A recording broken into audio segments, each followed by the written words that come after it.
Vous êtes en compagnie de Radio Taïwan International.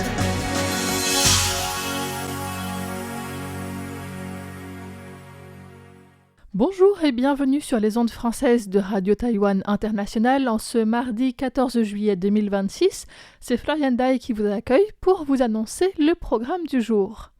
Le journal de l'actualité pour commencer vous sera présenté par Sasa. Ensuite, je vous retrouverai pour un décryptage qui tentera de répondre à la question « Est-ce que les Taïwanais sont prêts à se battre pour leur pays ?» Ensuite, dans la première émission thématique du jour, la revue Asie-Pacifique, présentée par Lisa Dufaux, vous permettra d'en savoir plus sur l'actualité en Inde et Nouvelle-Zélande, en Corée du Sud, au Japon et au Myanmar. Enfin, si vous nous suivez également sur Internet, l'émission La ville en pratique de Clément Trécot présentera une revue de presse avec des articles sur l'architecture qui donnent envie de visiter Taïwan. Mais avant cela, pour commencer le journal de l'actualité, dont voici sans plus tarder les principaux titres. La diplomatie taïwanaise réfute le fantasme d'experts chinois selon lequel l'île de Batanes aux Philippines appartiendrait à la Chine.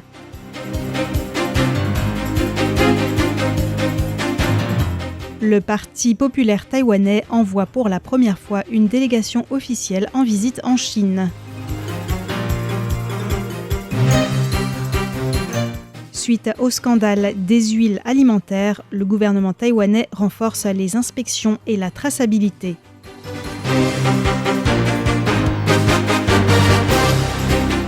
Des ONG féministes taïwanaises demandent d'exclure les amendements sur la GPA dans le projet de loi sur l'extension de la procréation médicalement assistée. La diplomatie taïwanaise réfute le fantasme d'experts chinois selon lequel l'île de Batanes aux Philippines appartiendrait à la Chine.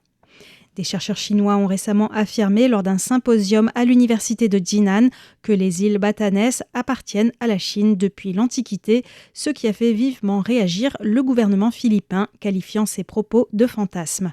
Aujourd'hui, le ministère taïwanais des Affaires étrangères a également réagi par la voix de son porte-parole, Xia Guangwei, qui a abondé dans le même sens que les Philippines. Selon lui, les fantasmes irréalistes des universitaires chinois ne méritent pas d'être commentés, mais il faut cependant rappeler à la communauté internationale que les affirmations du Parti communiste chinois reposent sur des mensonges incompatibles avec les faits. Les allégations des experts chinois montrent une fois de plus que le gouvernement chinois tente de remettre en question l'ordre international fondé sur les règles, et ce, au lendemain du 10e anniversaire de la sentence arbitrale de la CPA en faveur des Philippines. On écoute Xia Guangwei, le porte-parole de la diplomatie taïwanaise. La Chine revendique la souveraineté historique sur l'île de Bataan aux Philippines. La tactique employée est étonnamment similaire à celle utilisée à l'encontre de Taïwan. En résumé, l'approche chinoise est la suivante. D'abord, un récit juridique est établi, puis des universitaires et des médias d'État chinois procèdent à une réinterprétation de l'histoire. S'ensuit une guerre cognitive sur le plan international et simultanément, les pressions sont exercées par la force, notamment par le biais de contrôle des gardes-côtes, d'essais de missiles et d'autres moyens de pression dans la zone grise maritime. Le ministère taïwanais des Affaires étrangères appelle ainsi la communauté internationale à coopérer avec Taïwan, à reconnaître les faits et à sauvegarder conjointement la paix, la stabilité et la prospérité dans la région Indo-Pacifique. Le Parti populaire taïwanais envoie pour la première fois une délégation officielle en visite en Chine. Le président du comité central d'examen du Parti populaire taïwanais, TPP, Li Weihua, est arrivé ce 14 juillet à Shanghai à la tête d'une délégation pour une visite de 4 jours. Il s'agit de la première fois que le TPP organise officiellement une délégation en Chine depuis la création du parti en 2019. L'objectif affiché est de promouvoir la bonne entente et de remplacer la confrontation par le dialogue.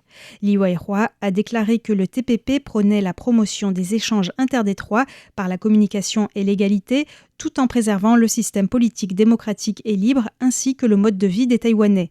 Compte tenu des différences des systèmes politiques et économiques de part et d'autre du détroit, la paix exige des efforts et une communication constante sur le modèle du Forum des villes jumelées Taipei-Shanghai, a-t-il déclaré.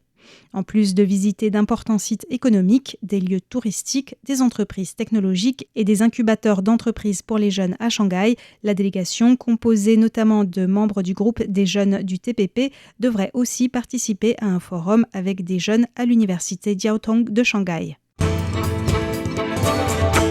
Taïwan devient le 3e pays fournisseur de batteries pour les drones ukrainiens.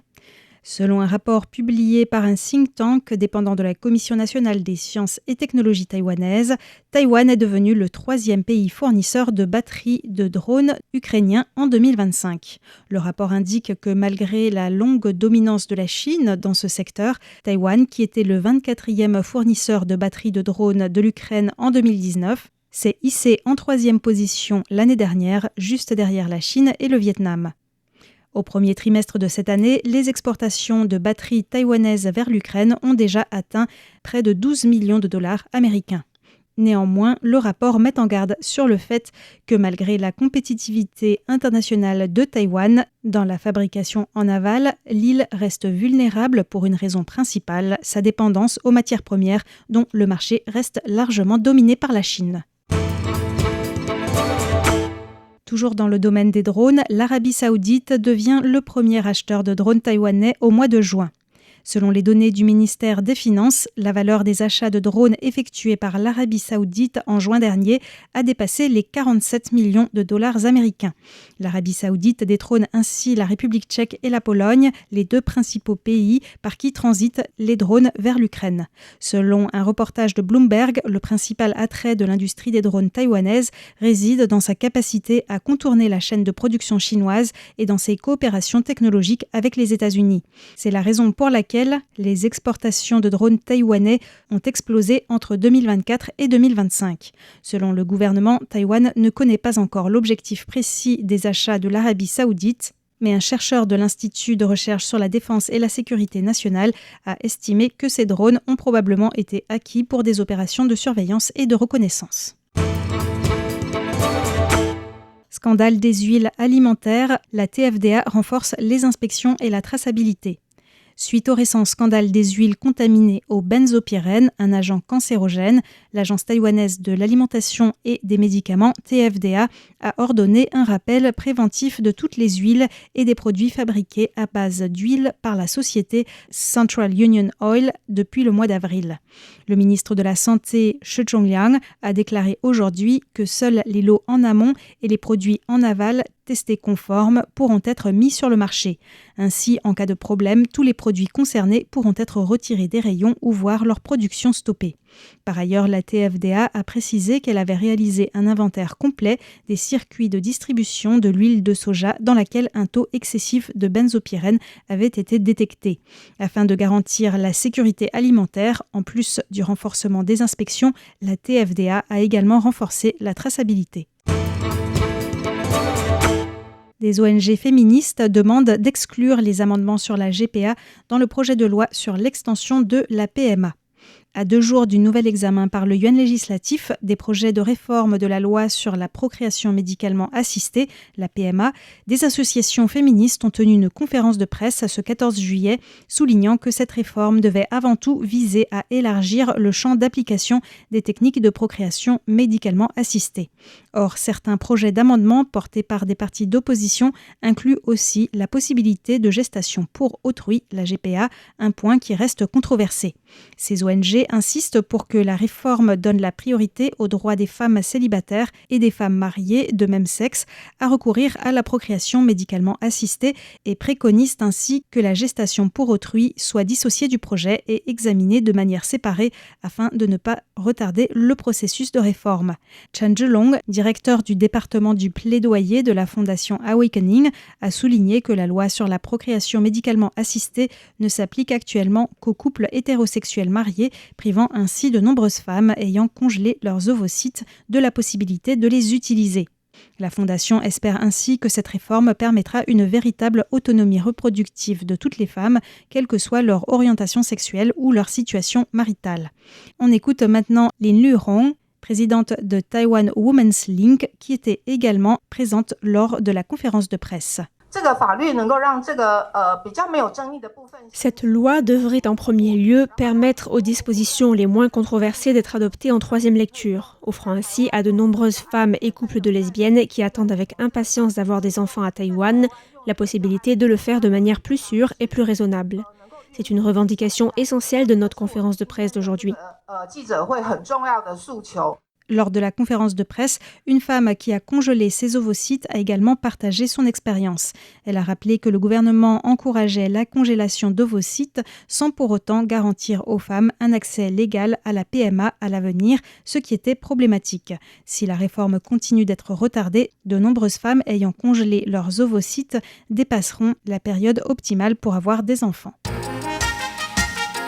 C'était le journal de l'actualité taïwanaise de ce mardi 14 juillet 2026 présenté par Sasa.